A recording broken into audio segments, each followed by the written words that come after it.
Hi, I'm Dave Barnes. And I'm John McLaughlin. And welcome to Dadville. Dadville is a podcast where we talk about life, love, and the pursuit of awesome dadding. It's funny thoughts and deep talks. So please, enjoy your time here in Dadville and enjoy this episode with... James Bay.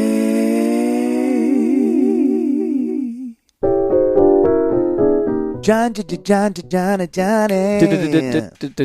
Dave. Hey, you know how some people use the word literally when they really should be saying virtually? Don't get me started. Now listen, here's an example of using it the correct way. I take AG1 by Athletic Greens literally every day. Me too, Dave. Yeah. You know what? It makes me feel virtually great. Oh, wow. Starting every day with AG1 makes it easy to ensure I'm getting all the nutrients I need, and you know I need a lot of nutrients. John, look at your biceps. Why take Right? a bunch of different things when you can just mix one scoop of powder and water once a day? That's a great question. AG1 was designed with ease in mind, Yes. so that you can live healthier and better without having to do a lot of stuff. It's the healthiest thing you can do in under a minute. AG1 gives you increased energy and mood support, making it easy to live your best life. If you're looking for an easier way to take supplements, Athletic Greens, AG as we call it with the kids, is giving you a free 1-year supply of vitamin D and 5 free travel packs. How many fun places can you go, John? You can go to 5, you can go to 3, but go to 2 of them twice. This is gonna get Is the tricky. math? No, keep going. Okay. Or you can just go one place how many times? 5 times. That's right, with your That's first right. purchase. 5 free travel packs with your first purchase, John. So go to athleticgreens.com/dadville. That's athleticgreens.com/dadville. Check it out. So you're coming in hot. You are in the studio. Is this day? I'm assuming day 3. Yes, indeed. It's This is Wednesday? day 3. And you're with GS himself, another It's good. Nashvillean. I've got a Shout out. Nashvillean in the house, and it's My old neighbor, actually. oh sweet. Oh, there you go. And a fellow father, Mm-hmm. He's a FF. right. a double F. Actually, did we just start a band? A 3-piece called Fellow Father? Or it's great. I love it. Ooh. It's a great. Yeah. Done. I'll do I'm Ox playing Perk. drums. I'm in. doing drums. I'm I'm doing in. drums. It's only Ox Perk, actually. So how is it going, by the way? Good. How's the It's going really well. I get more and more nervous about kind of going into the studio, which is quite a thing to sort of confess, because I don't think I'm supposed to come across like that or say that out loud. But well, until recently, when I started to sort of say to myself, just chase down what you absolutely love. And I think at times we're all guilty of getting lost in trying to make something that we just hope everyone else will really be into.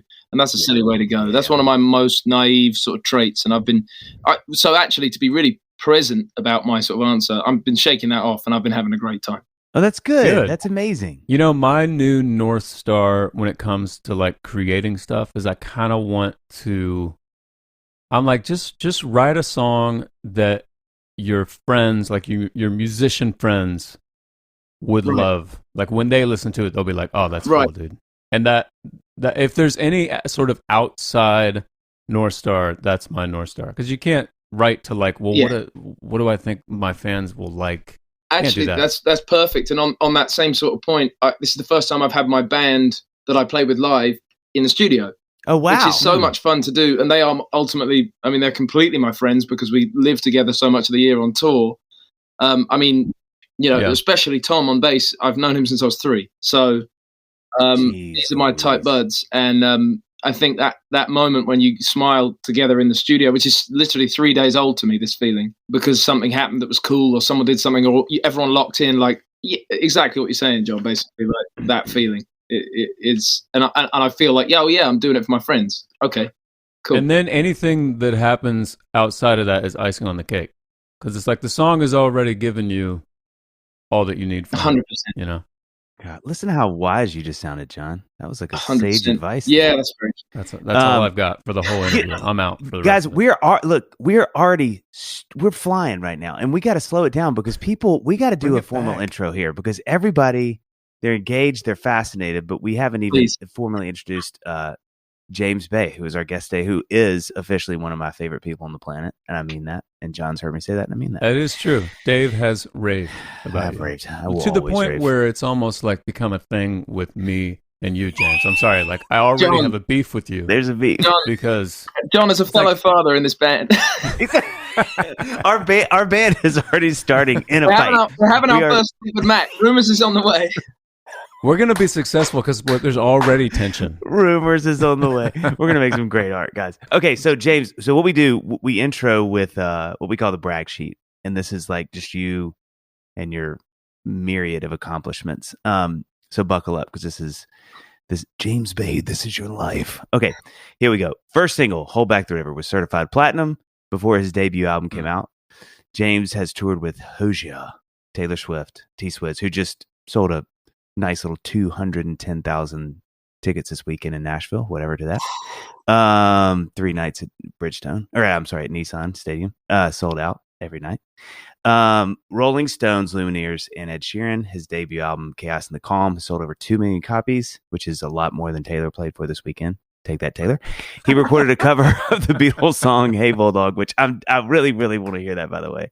That was a fun fact for me because I was like, my love for the Beatles and for you. So there it is. In 2017, released Epiphone Signature. This is cool. 1966 Century outfit, an accurate recreation of his customized 66 Epiphone Century. That's cool, man. That's that's one of those, like, I love that. Okay, now and here we go with the award. So here's one of my favorite things too. And by the way, in the studios, we said making a new record currently as we speak that just everybody is just clamoring over. Okay, awards.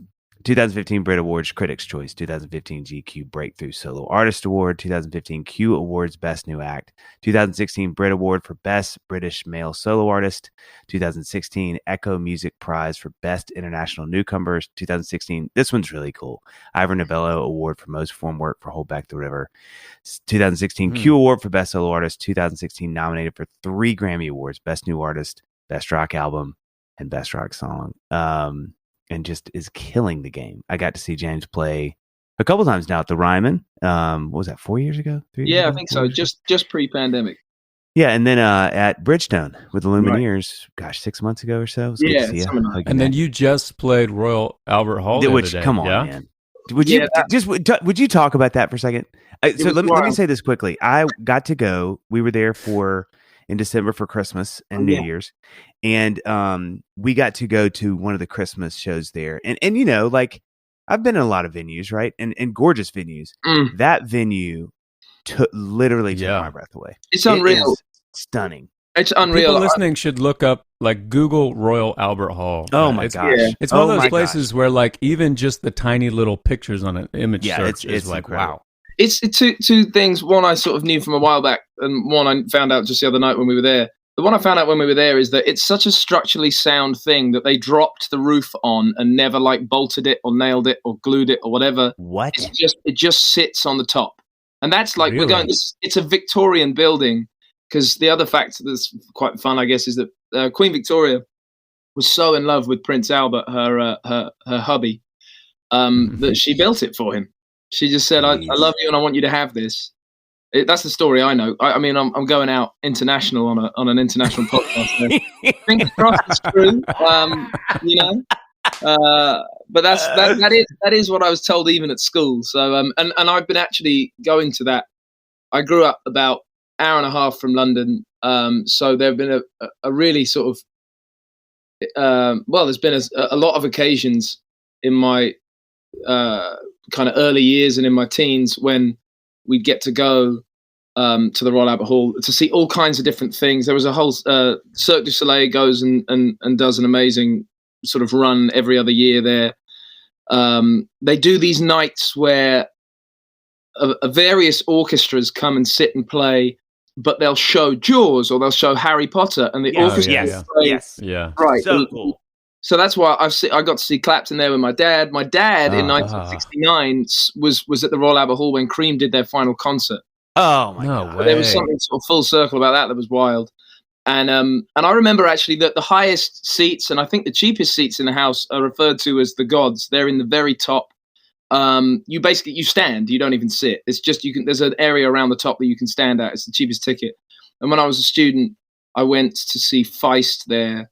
Standing up in the gods in, like I say, so typically the worst seat in the house, and it was to this day one of the best shows I've ever seen in my life. She was unbelievable. Wow. So it's always been a special venue that I've wanted to go and play at.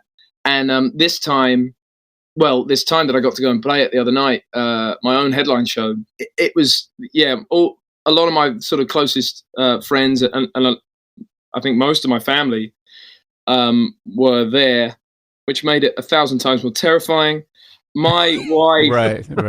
my wife Lucy, had not, because we had a baby, and brilliant segue, of course, into fatherhood and all of that.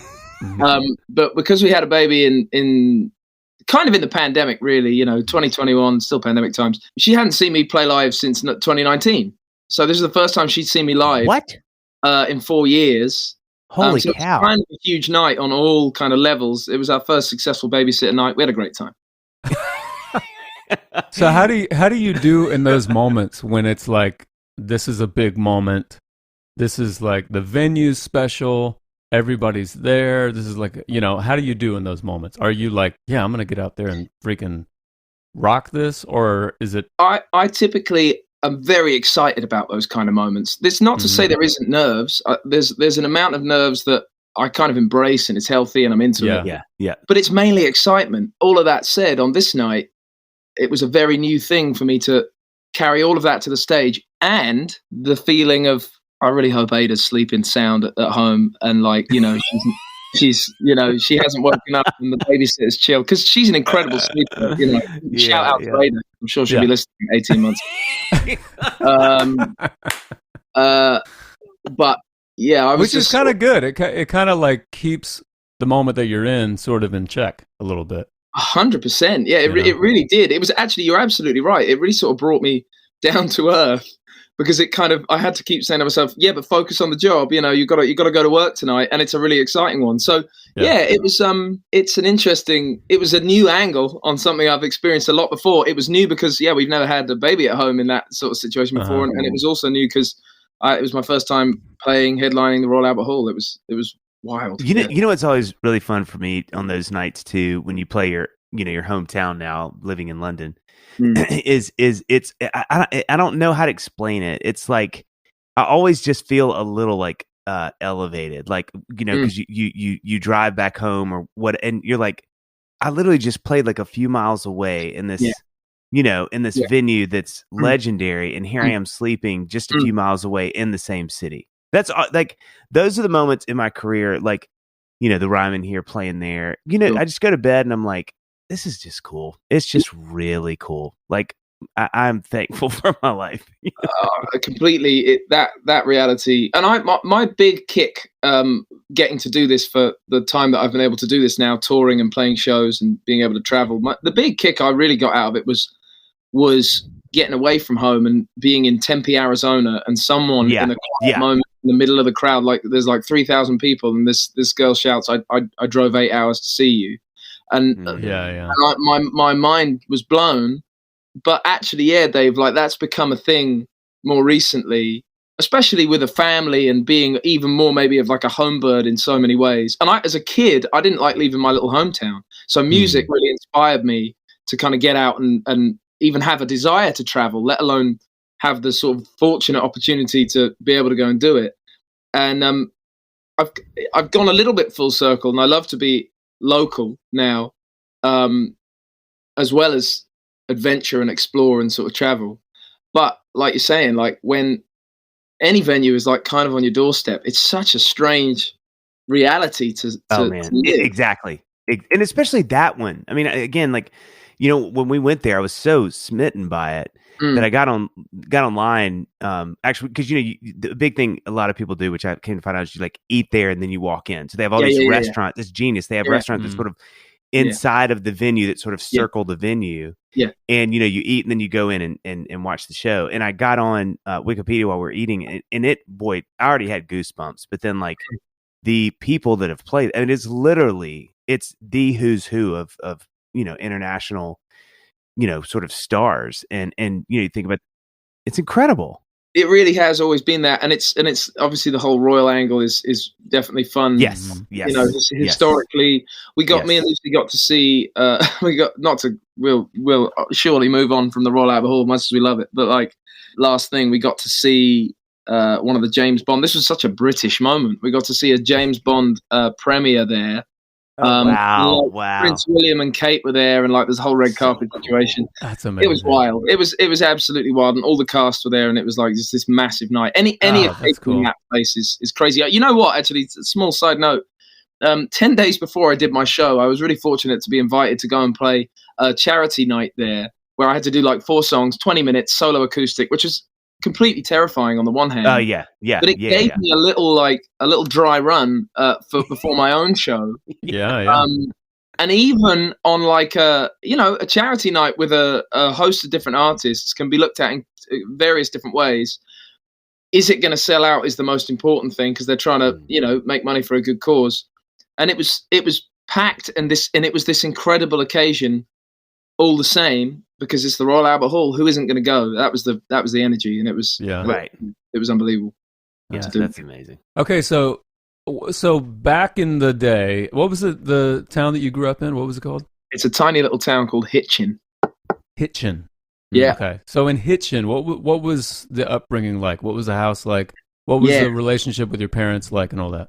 It was Hitchin is a very safe.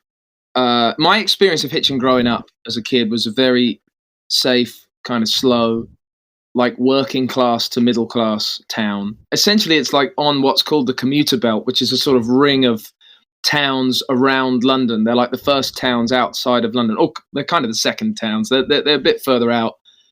People who ultimately like work in London but cannot afford to live there will go and live in somewhere like Hitchin, like my dad did. Mm-hmm. So did you go that far out? No, this is the thing. You'd have to get a couple trains into the first tube stop. Okay. So that's why it's not London. So I grew up there, and like again, like there was a sort of safe nature to it. It was I would be out on my bike at night till sort of 7 or 8 when I was like 12 years old on like a summer night.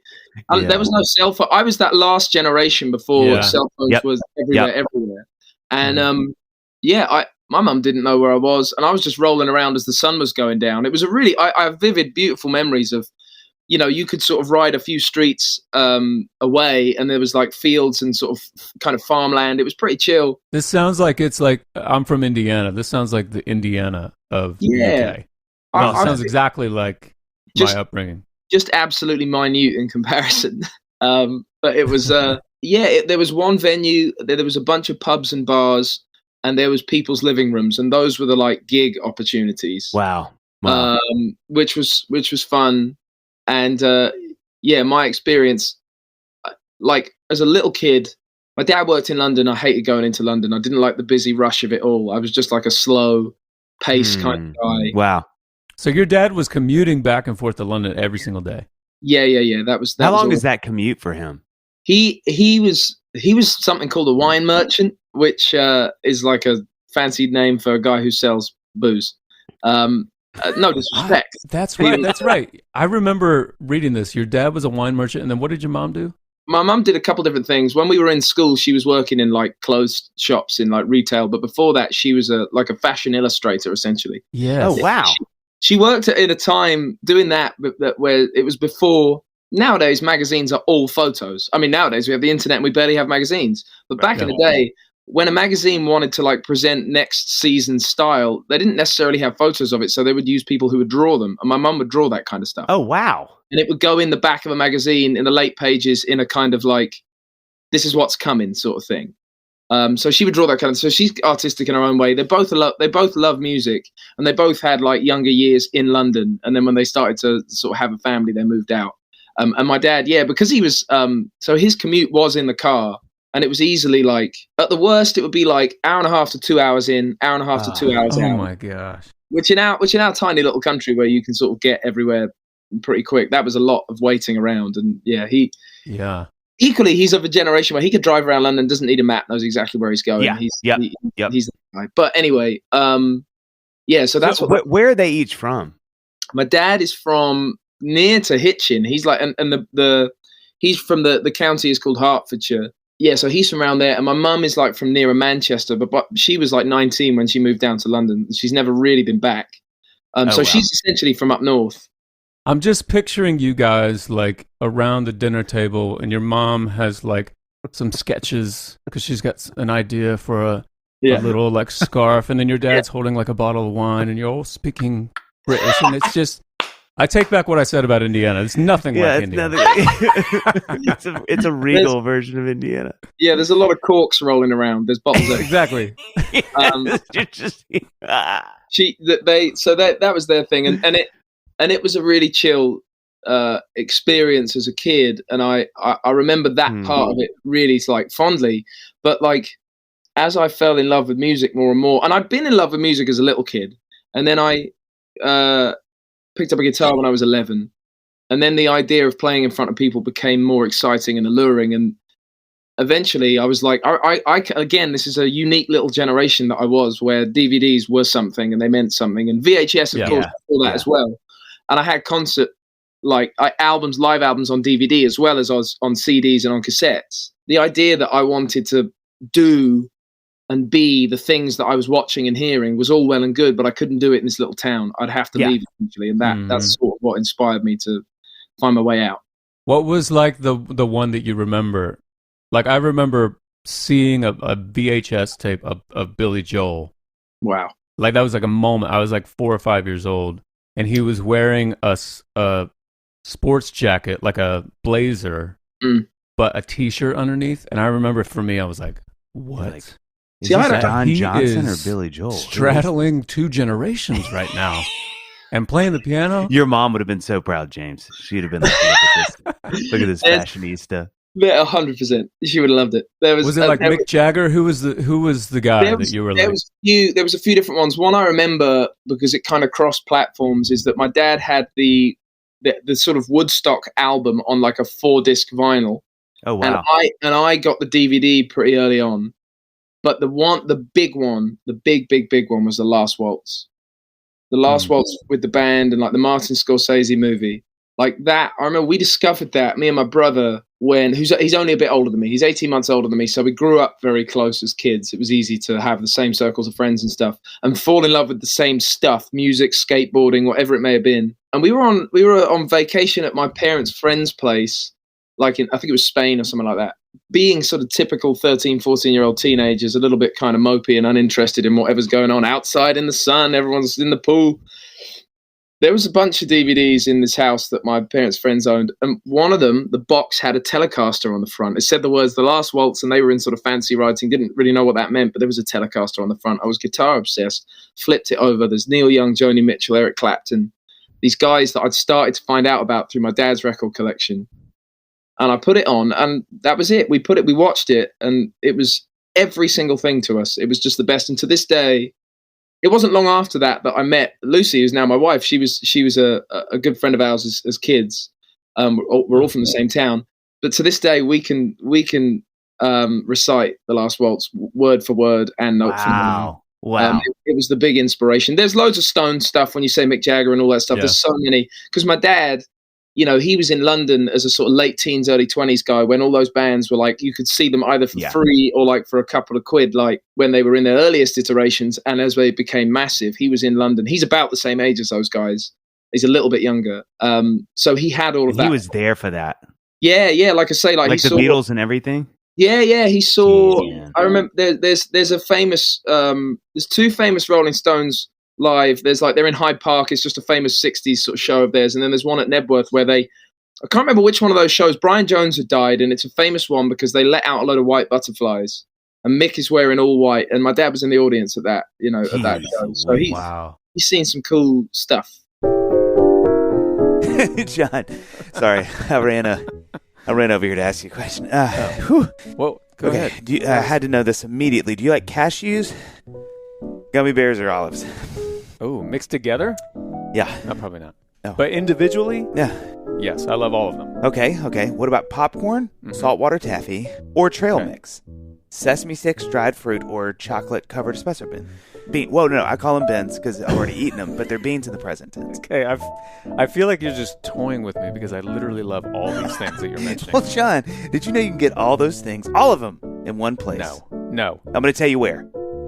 Nuts.com. It What? has it all. Yes. You better believe that I know all about Nuts.com. Yeah. Nuts.com is your one-stop shop for freshly roasted nuts, dried fruit, sweets, pantry staples, specialty flours Wow. and more. Wow. Their wide selection means there's something for everyone. That's John. true, Dave. In fact, you know how I like candy corn. Do I? I don't tell a lot of people I know, that. but I know. do. I feel special. Well, not only does nuts.com have regular candy corn, it also has Wait, gummy don't candy say- corn. What? And let me tell you something. What? You have not lived until you've tried a gummy candy Well, then corn. call me dead because it is time for some GCC.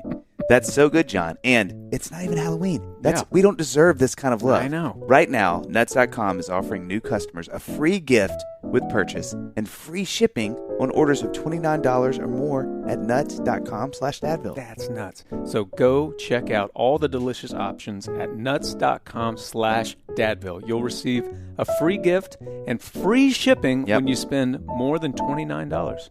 That's nuts.com/Dadville.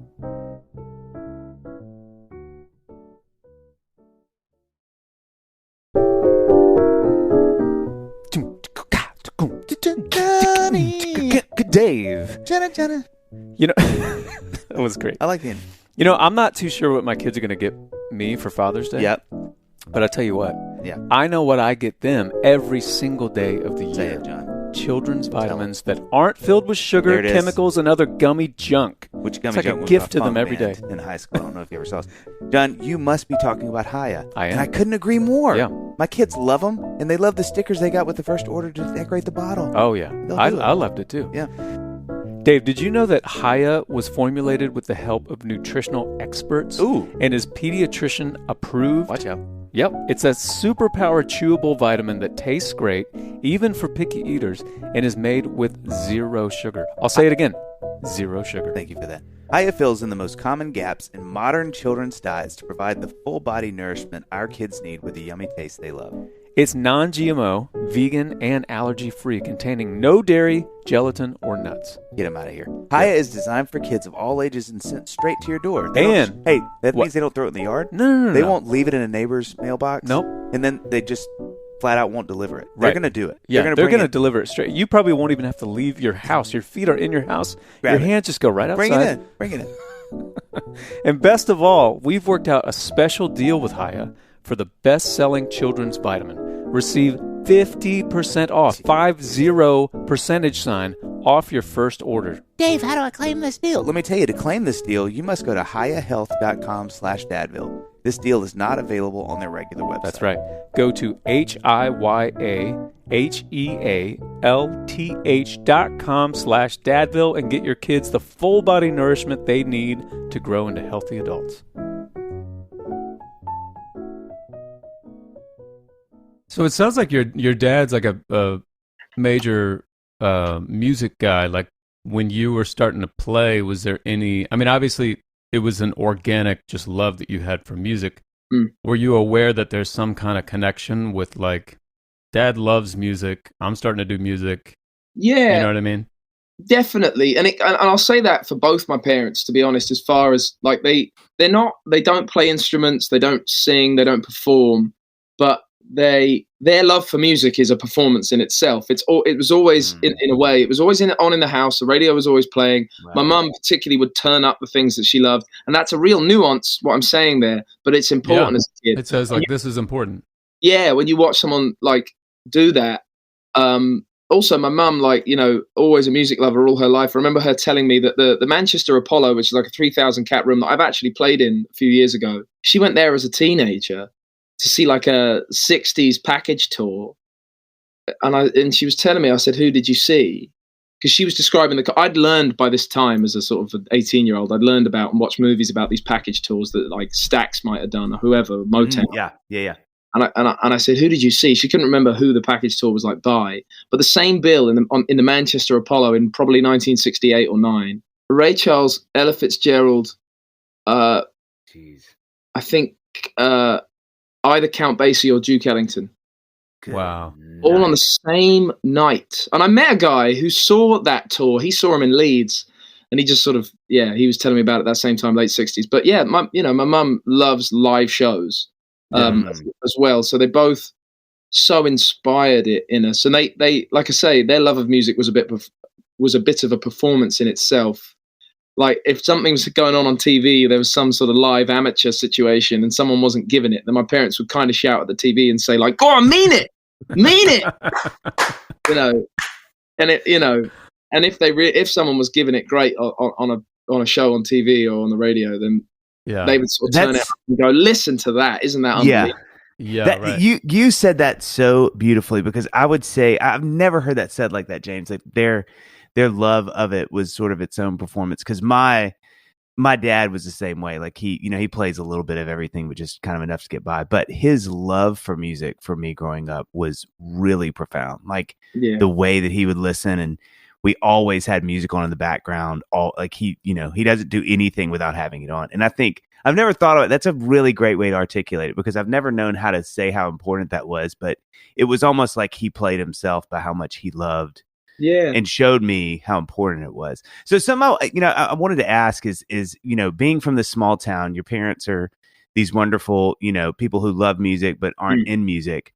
How have you transitioned? Because you've had such a successful career, and you're having one. I don't know if we talked about the Royal Albert Hall and you just played there, but you just played there. And so, how you've got this is always one of my favorite things to ask my friends who've gone on to really do well, but there's not a pedigree for it, right? There's no language. Like your parents didn't grow up in it. You didn't, right. It's not something you got to watch first person. No. How have you transitioned into where your career is now that, you're getting recognized, people know you, they love your music, you've gotten a certain amount of fame. How do you navigate that? Like, what is that like? It's been, at times a bit of a roller coaster. And then in more recent times, something that I've reminded myself is, of course, not the reason for wanting to do it. And what I mean by that is, for some people, and definitely for me at a point, it was so overwhelmingly present, the sort of fame part of it, that it was hard to sort of operate day to day without taking it into consideration. And I recognize and appreciate that these sorts of things, for anybody who kind of gets close, they'll come in sort of peaks and troughs. They'll happen more, they'll happen less. And if we go to our sort of Taylor Swifts and Ed Sheerans, then of course it consumes their experience. With respect, I see that that's essentially sort of what's going on. But for me, and my journey with that kind of stuff, it's growing up. I mean, I was 22. So let's, broadly speaking, say early 20s, all that stuff is starting to happen to me, and I'm being recognized in the supermarket or in the street or whatever. I still got at that age, I've definitely still got some growing and some sort of developing to do emotionally. I'm 32 now, and so much of the anxieties and excitements that come with that unique experience have kind of learned to rest sort of within me. So to sort of answer your question in short, I've learned, I've naturally sort of become better at like appreciating it's just a part and a piece of the whole thing, and to always go back to and sort of fall back to the kind of journey and the quest of making songs and music and doing something inspired, feeling inspired by what I'm trying to do. That's the thing to chase and stay focused on, whatever happens. With it and in response to it and as a result of it. How has it informed like your marriage and being a dad now? Yeah, it's Lucy has been on that journey and around it now with me for a while, and of course she knew me a lot before I got anywhere near being recognized by record labels, let alone sort of people in the street. So if anybody keeps my feet cemented to the ground, that's amazing. And has learned to sort of roll with the punches of it with me. It's Lucy. Ada is still super young, and she loves to jam. She loves to play. She loves to sort of hit stuff while I strum a guitar, and maybe she'll hit the guitar and stuff like that. But she doesn't obviously know much about it beyond that. But it's fun and wonderful and lovely how it's reset me slightly, because it can be easy to. Truth is, of course, in some way, we're all guilty of chasing the affection we receive from people when we make something that they respond to. And if I was ever guilty of doing that more than I should be, or at all, then family life, this new young family life that we're living in, I'm living, has it's reset me in this sort of wonderful way, and it's sort of reset a beautiful balance. Well, for what it's worth, and I really want to say this, I think you are one of the most kind, hospitable people that I know that has had success. So I think you deal with it incredibly well. Just to encourage you. Thanks, man. Thank you. It's a roller coaster, of course, but I really appreciate that. You know, as you're growing up and starting to write songs and starting to become like that music guy and watching, you know, these DVDs and all that, what was your expectation of it? Were you like, was your goal as you're growing up to make music, or were you like, I want to make music and play to stadiums and get famous? And then when it happened, were you like, what was your did it feel the way you thought it would feel? What sort of things did it it's a good surprise question. you about? There's a few different kind of answers in a way, because in reality, my journey growing up with music was like sideman. My brother was the lead singer of any band we were in. Yeah. I was on the side playing guitar. We wrote the songs typically most of the time. And then Tom, who I think I mentioned earlier, who plays bass in my band today, who I've known since I was 3 years old. He's always been one of my closest best friends. Yeah, he and I, we were always like, we were writing, and my brother Alex, we were writing. But I was never the main focus in a group or a thing that we were doing. But I was a big part of the kind of piecing. I was a big part of the band practice. I wasn't just being sort of directed in there. So the reality was I was on the side of the stage for most of it until I sort of found the kind of courage and curiosity to go very solo, ultimately. Acoustic guitar, and I was suddenly sort of falling in love with like Carole King and James Taylor and sort of Joni Mitchell, all those kinds of artists, and the kind of present day versions, ultimately, like, you know, your Adele's and early years Adele, early years like Ray LaMontagne, people like that. When I kind of got into that sound, I started to sort of develop a confidence, and I was playing in pubs in my hometown, but I was getting these reactions when I was doing it solo. We got fun reactions as a band with my brother fronting the thing, and then I was suddenly sort of experiencing getting a reaction locally. And it inspired. And was that type of thing where like you would have a line in the second verse, and then after the show, people would be like, "Hey, you should sing some more. Let's give you a whole song next time." Yeah, there was that's pretty much exactly one of the things that happened. And I just followed my own curiosity and sort of journey and line through influences that weren't necessarily influences of our band or bands. They were influences of mine and songs I was trying to write on my own. So deep inside, there was suddenly, through artists like Springsteen or, you know, just big acts. I remember Kings of Leon at the time. They'd gone from super cool kind of indie band, small venue, to like huge.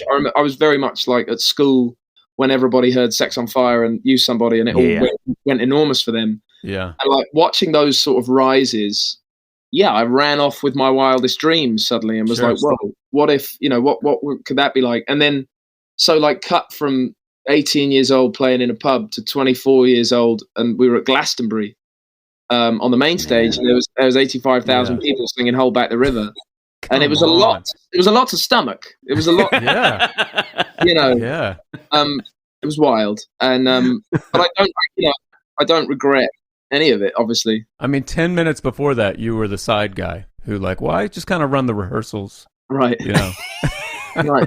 Yeah. That's like always one of my favorite things to watch is when it's so hard when you get to be our age and you like you've been in the biz and you know the landscape really well, and you go see the band and like, you know, because somebody's like, hey, come check out this band, I'm managing them, we're thinking about signing them, and you immediately go, oh gosh, the guitar player's a star. or you know, or you just kind of watch the band for like 10 minutes, you're like, yeah, I can already see where this is going to go. Like the bass player is, you know what I mean? Where you just kind of like, dude, your piano player's got a better voice than you do. I love you, but he needs to be singing. That's why I've heard sort of stories like that, and I guess it's interesting. I wouldn't have. Maybe one of the reasons I was on the side of the outfit for so much of it is that to this day I don't know that I'd be able to see that in that way. Yeah. Which is what it is. But like, I know what you mean. I know those people exist and they're very good at doing that, and it's important to have them. But you know, I think I've always liked working as a team. I've ended up as a solo artist, but you know, my band aren't just the hired hands. They are my friends. You know, I really embrace the way that we live together for a huge part of the year. And like I was saying earlier, like having them in the studio, it's the first time I brought them in the studio, and it's it's a beautiful thing, and it's the teamwork is a big, exciting part of the experience for me.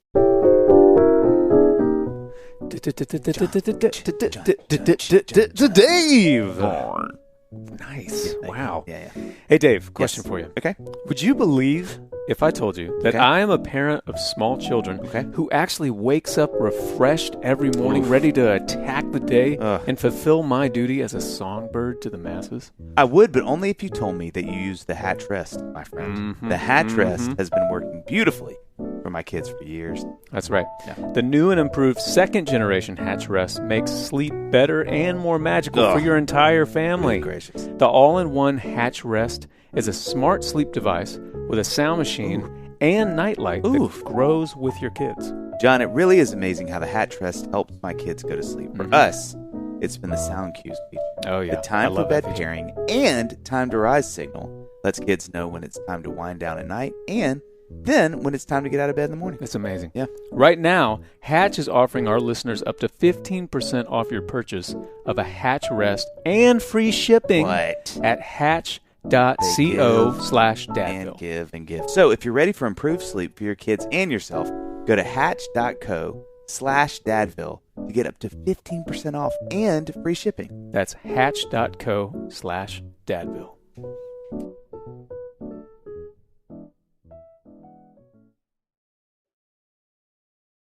I think it says a lot about an artist if they've had their same kind of band and crew for a long time. I mean, that says a lot about the artist. Yeah, I think. agreed. Yeah, it's something about it's great. Loyalty can be great fun.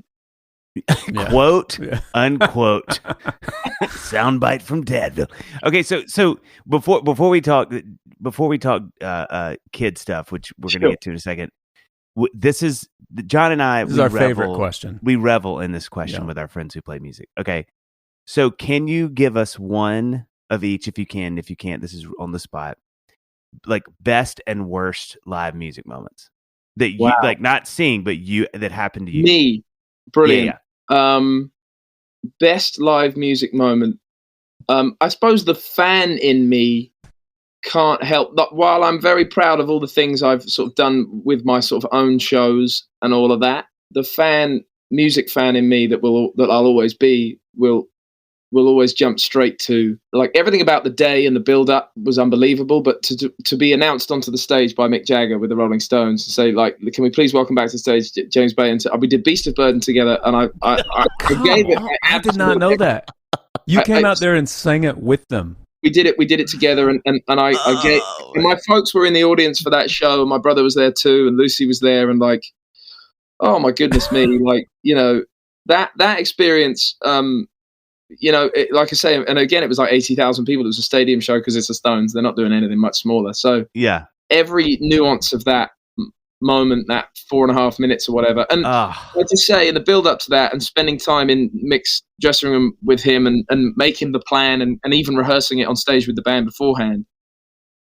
I think one of the most intense moments for me was he said to me in the dressing room, and he's very obviously wonderful and lovely, and I think nobody gets that far without being great fun to hang out with. And he said, and listen, well, two things. One that you guys will love is that I walked into the room and Mick said, like, so I'm thinking this. And he said, let's give it a go. And Chuck Leavell was there, like, so ready. At the keyboard. Yeah, ready to rock. Just in his Mick Jagger's in the dressing room with the cricket on the TV in the corner. The most British thing of all time. So British. And Chuck. So British. Chuck like this. Who's incredible. Chuck Leavell. Wow. A genius. A genius. I know, so I'm saying like this, and we're player. in podcast world, so I'm miming just a guy sitting at a piano in the corner of the room. just waiting. Like a sort of like a beautiful ornament in the corner of the room. Like, and he's been there for 2.5 hours, just in case. 100%. And Mick is Fingers just like, poised. Mick's Fingers just like, always poised. Yeah, he's just like, go on, Chuck. And like, then we just roll into Beast of Burden. I've never been more proud that I've like known the lyrics, because I don't know the lyrics to anything. Anyway, he said the most intense thing was that he said this is how it will kind of go, and we sang through it. He did a verse, I did a verse. We do a chorus each. We do a chorus together. And he said, are you sitting in that moment? You're like, I'm in a room with Chuck, who is one of the greatest. He played on Unplugged with Clapton, right? That's him, right? Wild. I mean, it's genius. And Mick, and me in a tiny room, and he is singing 3 feet away from me. Yeah, it was unbelievable. But he said like, basically it was as simple as, and if it's going well and everybody's into it, we'll go another few rounds on the chorus at the end. We'll do a few more. And I thought, oh, right, okay, wow, like challenge accepted. Yeah. So in the moment, live in front of 80,000 people, that he sort of gestured to Chuck and the guys to go again, go around again, go keep going. I was like, wow, that feels like a win. That's like one of the best moments of my time. See, me in that moment, if he said that, I would immediately be like, okay, so I have to enjoy that last chorus, because he's going to cut it short. He's going to be like, nah, this isn't working. Just enjoy every moment of it. Look back and gives him that. And talk about out of my comfort zone. It was one of the only times in my life, because maybe I should have spoken up. I wasn't invited to play a guitar. I just came out to sing the handheld mic, like wireless mic. And I did my sort of best Mick Jagger impression next to Mick without looking too much like a caricature. And we strutted down the ramp together. Dude. We came back together, and it was wild. I am blown away by this story. It was the greatest moment of all time. You know, I want to do like 2 more episodes and just talk about this.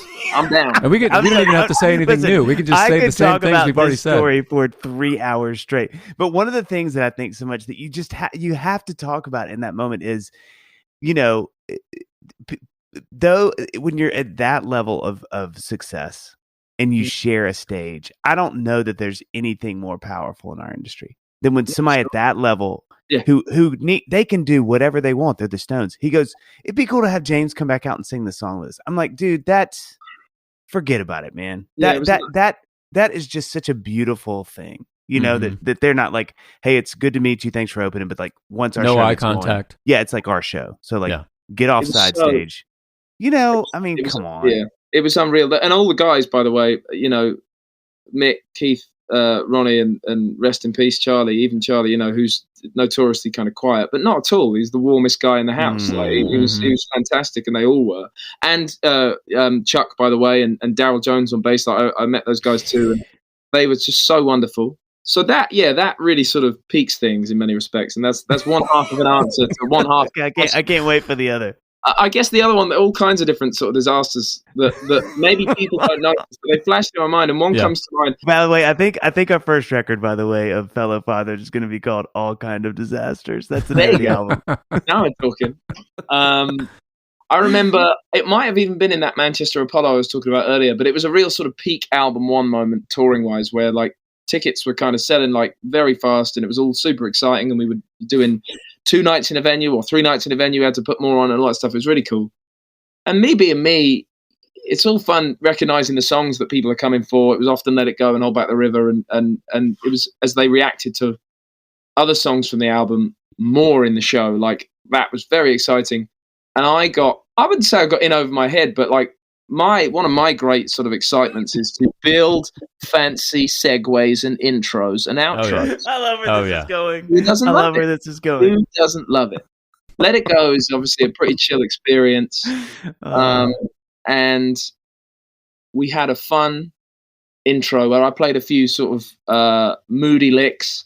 There was some sort of synth pads being held, and like a big woolly kick and some sort of clacky like rims.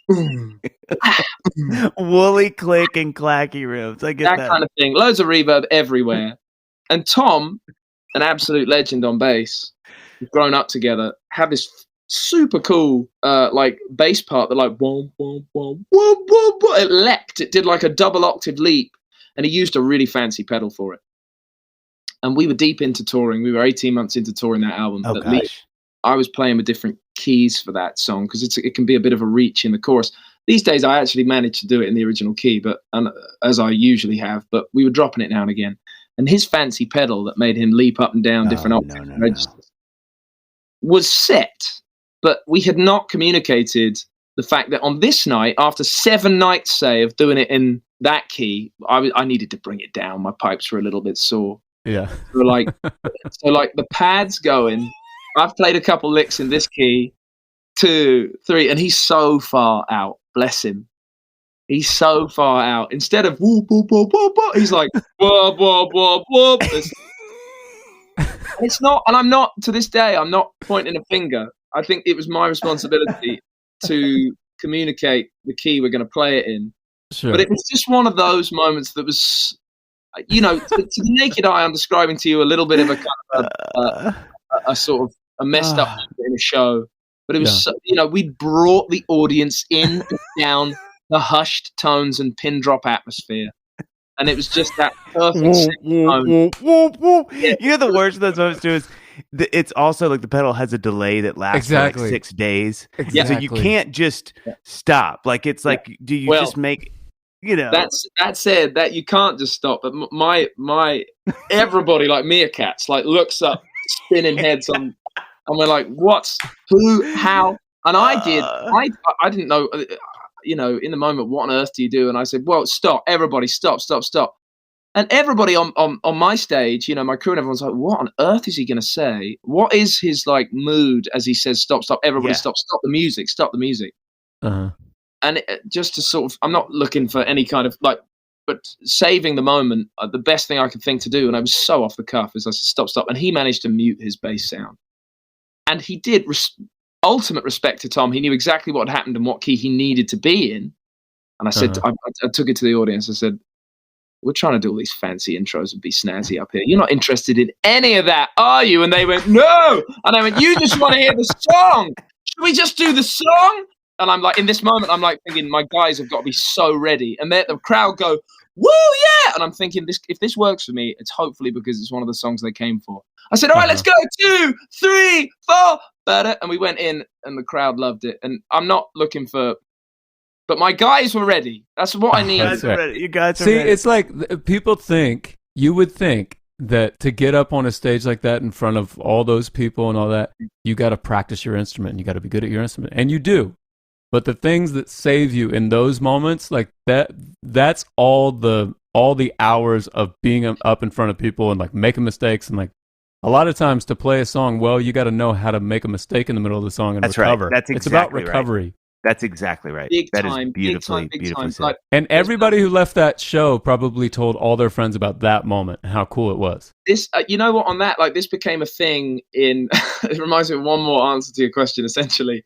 It just quickly, like it reminds me of a thing that was happening at the top of 2022. I hadn't toured for a long time because of COVID. And the first thing I did in sort of January, and that's actually how I got COVID for the first time, as you could expect. But I went out and did 2 weeks of solo acoustic in tiny rooms around the UK. Great fun. And a lot of it was to say, for the fans that came, it was to say, I've been working on new music this whole time and I just want to show you these songs so badly. So let's do these intimate things, playing to like 100 people a night. And they're like, they're like at my feet, like right there, like right in front of me sort of thing. Often there was barely like a stage and it was great fun. Truth is though, like particularly out of practice because of the pandemic, I was messing up now and again on new songs. And John, when you say it's the thing that they take home, every time, if I was to sort of mess up, I came clean immediately. Okay, it's a brand new song. I don't know what the next words are, but if you give me 5 minutes, I'll work it out, or 5 seconds. And everyone would laugh and cheer. And it was the kind of thing that became sort of, it was an amazing thing to learn. And it was sort of an endearing thing between me and the audience together. And you can only really learn that playing to a pub full of talking people, a bar full of talking people when you're a kid. That's right. And, but just to give you another answer to that question, there was a young dude at my feet, right, during a song. He was right down there, like front and center, ready to see the show. And I hadn't noticed that he was pretty inebriated. I had no idea. And I shut my eyes to be all, moody and emotional for like verse 2. And I opened them and there was a space down below. There was vomit spattered everywhere and a girl looking so upset. She was covered in puke. She was looking at me with these eyes that were like, I'm still standing here because I paid for this ticket. I don't want to go anywhere. But what is this? He had been dragged out. He was like this kind of very wasted, supposedly sort of diehard fan who even worked at the place and had just got hammered and they threw him out. And that was... What did she do? Did she like power through or... She ultimately powered through. Someone muscled through during the next song to do a little mop job sort of thing. But like, yeah. That's an intimate show right there. He took Let It Go very seriously. Way too serious. It all came out. So okay, listen, before we release you back to the hounds, you have this wonderful little girl in your life. This apple of your eye, the best thing that's probably ever happened to you. Something that we always love asking is like, what is now, you're how old is she now? She's 19 months old. Okay, good. Yeah, you've got your sea legs, right? Yeah. What is the one? Is there? Can you think of something you wish somebody had told you before that you had to learn? Well, I mean, with all respect to all the lovely, lovely people who say all the lovely, lovely things, like, store up all that sleep. You'll need it later. I don't have it later. It's just not there. Yeah. That's not even a thing. That's not even how it works. You can't store up sleep. I just say to them, I don't know. I'm sort of like, well, in the nicest possible way, just tell me to sort of get ready for some crazy changes because, sleep is just gone. I mean, you know what? And again, shout out to Ada as she's listening. She sleeps like an absolute superhero. And that is all I've got to put, because my job involves going away and traveling around. And so, respect and complete credit to Lucy, who's got girl sleeping like a champion. But anything around sleep that they try and sort of sand off the sharp edges of for you beforehand, like, nah, sleep just disappears for a while. Yeah. So but people can't really tell you to be that prepared. So it's like, I almost wish people sort of said, it's just going to sort of change things. Maybe some of them, I think my nearest and dearest probably said that. And but we're all before our first, we're in such a sort of psychological haze of like, this thing's coming and I don't know what it is and I want it, but I don't know whoa. Yeah. There's no preparing for it. Is there, what's the relationship like? You know what? Sorry, that's the thing that no one says is there's no preparing for us. They all just say, it's going to be nuts. You're going to be okay. Get a lot of sleep. Nobody says there's no preparing for this. Yeah.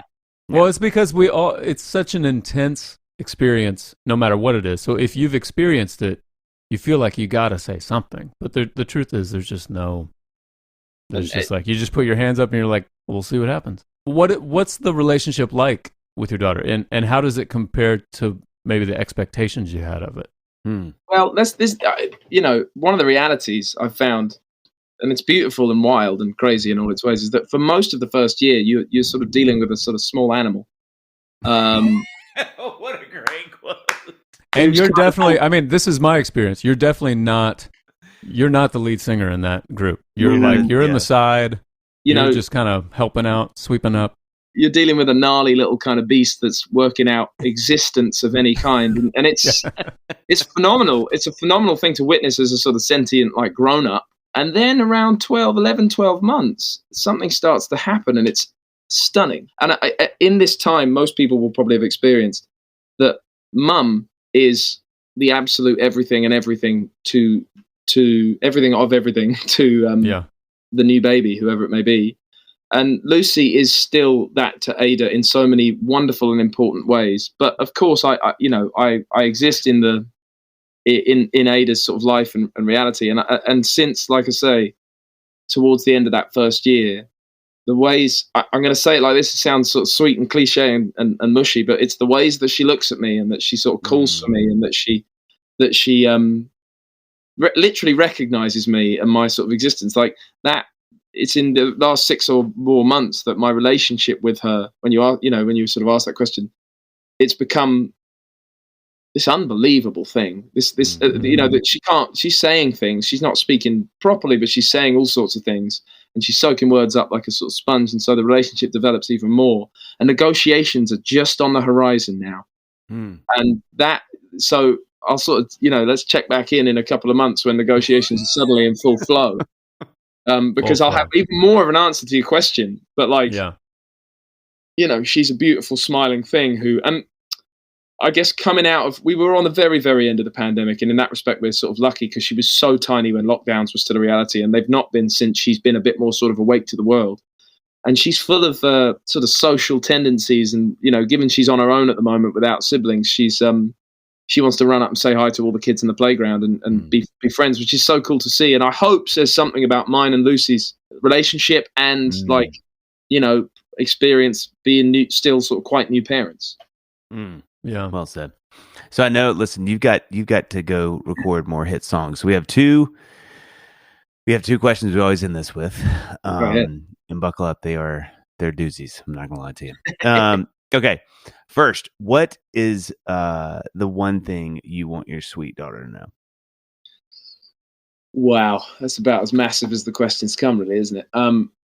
Most of the time, really most of the time, when you think it might not be, it's all right. That seems to apply to so many things, and you know, I think I say that, and I'll sort of speak that from a sort of person who grew up all kinds of anxious and still buries all kinds of anxieties underneath the surface that you're even sort of experiencing right now, and I hope she doesn't feel she has to do that as much, because it's okay, you know.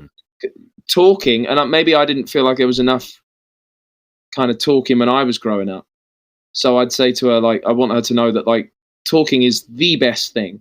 It is the best thing to go to deal with any kind of situation, even if it's excitement that you don't know how to contain. And definitely if it's sadness, like conversation, talking, communication is it's kind of the way, to quote The Mandalorian. This is thank the you way. for that. This is the way. There you go. This is the way. Okay, last question. What do you want Ada to say at your funeral? Whoa! Yep. He was all right. He was all right. It was all right. All right, there's refreshments in the bag, guys. I think I'd like her to say he was all right, and he tried. You know, he sort of tried. He didn't like do anything by half. Because I try not to do anything by half. He was all right. I'd like her to say he was all right, and he wasn't the soccer player he thought he was. Despite everything he ever told you. Listen, we have to say that at one of those, I remember, maybe you sent this to me or John Green sent this to me. Didn't you have like some incredible assist at one of those celebrity games? Which, by the way, I hear the Rolling Stones story. Obviously, I have envy. I hear Royal Albert Hall. I have envy. When you told me you were playing that stinking celebrity game with all of those studs, that was the height of my envy for maybe of any of my friends doing anything. It was unreal. It was unreal, and it was unreal. Didn't you have it? Was it assist or a goal? Something super. It was an assist. It was an assist to make it a draw, and then we ended the game a draw so that we could go to a penalty shootout. And then I managed to get a penalty in the goal. See, there it is. You know, who was the assist to? A young dude. He's kind of like a YouTube guy called Young Philly over here. He's by the way, he's fantastic, and he's a fantastic footballer. And at his funeral, they will say, whatever you saw, he was way better. He didn't get the credit he deserved as a player. Whereas Ada will say at my funeral, he was all right. For everything that happened, he was all right, but he was not a player. He was not no Alan Shearer. He was no Shearer. Are you guys over there able to enjoy Ted Lasso at the same level that we're enjoying it? I'm not. Yes, is the answer, and I'm only like 6 episodes in. I'm very late to the game, but the whole thing.